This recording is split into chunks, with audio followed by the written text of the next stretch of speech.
नालासोपाऱ्यात औषधांच्या दुकानाला भीषण आग. मोठी दुर्घटना टळली. नालासोपारा पूर्व येथील आचोळे परिसरात सोलंकी मेडिकलजवळ असलेल्या चौधरी औषधांच्या दुकानाला आज पहाटे भीषण आग लागल्याने परिसरात एकच खळबळ उडाली. आग अत्यंत गंभीर स्वरूपाची असल्याने काही काळ परिसरात धुराचे लोट पसरले होते.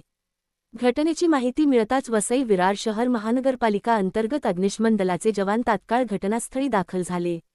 अग्निशमन दलाने तत्परतेने पाण्याचे फवारे मारत आगीवर नियंत्रण मिळवण्यासाठी शर्थीचे प्रयत्न सुरू केले.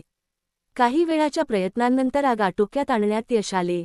आगीचे नेमके कारण अद्याप स्पष्ट झाले नसून शॉर्टसर्किट किंवा इतर तांत्रिक कारणांमुळे आग लागली असावी, असा प्राथमिक अंदाज व्यक्त केला जात आहे. या घटनेत दुकानातील मोठ्या प्रमाणात औषध साठा व साहित्य जळून खाक झाल्याची माहिती समोर येत आहे.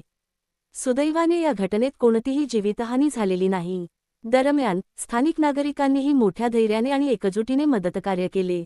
अग्निशमन दल आणि नागरिकांच्या समन्वयामुळे संभाव्य मोठी दुर्घटना टळली.